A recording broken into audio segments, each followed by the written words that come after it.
Whatever.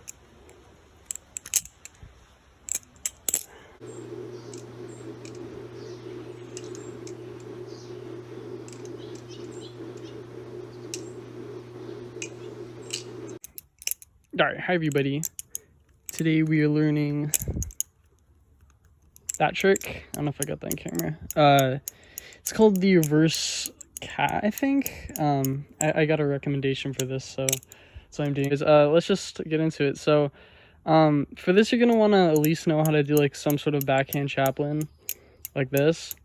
Yeah, like on any finger, it doesn't really matter. Yeah.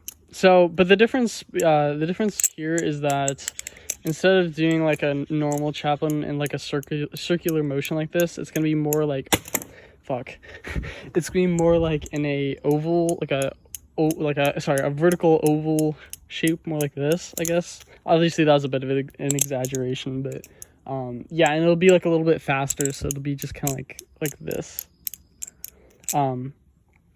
And so I think what this does is it just kind of helps, it helps, I don't know, loosen the knife up a little, loosen the handles up a little more, so it's easier to, release it and do the little flippy-do or whatever.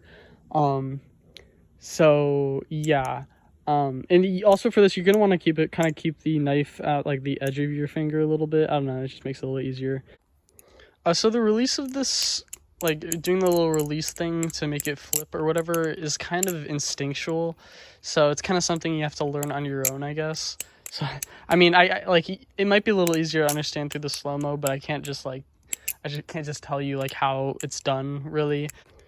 I mean, I guess if I were to say like anything, I would just try to release it when it feels like the knife is about to slip out of your hand, because when it's like that, that's when the knife is kind of at its quickest, or it has the most momentum or whatever, so it'll just be easier to flick up and you'll get more airtime that way. So also, some of you may have noticed, but I don't know, I don't really do my reverse cats really, I guess, necessarily the correct way. I kind of do like a cheater method where I don't know, the handles sort of roll into the finger more, rather than it just being like a perfect catch in between the handle and the back of the blade, which is, I mean, technically how it's supposed to be. So like, I mean, if you want to learn it the correct way, I guess just try to practice it by not doing the rolly method or whatever, and just trying to catch it perfectly in between those the handle of the blade like that. But yeah, I mean, it's the reason I do is just because it's kind of like, at full speed, it's not that noticeable or anything, and it does make it a little easier to do. So yeah.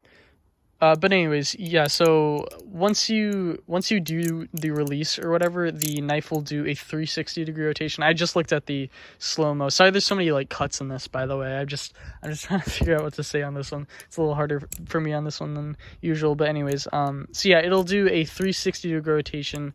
I looked at the slow-mo, and yeah, and then you'll just catch it. Whether, depending on how you want to do it, you can catch it perfectly, or the roll method. If you just look at the slow-mo, you'll be able to know what I'm talking about. But into like any separate finger, it's obviously more impressive to do it on a separate finger. There's lots of people that can do it on every finger, where they're just going like boop, boop. Obviously, I'm not going to do it because I can't. But yeah, so anyways, that's about it. Like everything, like I always say, is it's a lot easier to understand through a slow motion. So yeah, anyways, good luck. Sorry, it's a little confusing, but yeah, just let me know if you have any questions, and just put them in the comments, and I'll try to help you out the best I can. So good luck. Oh yeah, and then one more thing, just when you catch it into the chaplain or whatever, like on whatever, if you're doing on a separate finger or the same finger or whatever, make sure you actually catch it before starting the reverse chaplain or whatever. Because if you were to just start your finger going like this, like right as it's coming back into your finger or whatever, it's just gonna fly right off. So yeah, make sure it like rests in your finger before you start rotating it. So yeah, all right, that's it.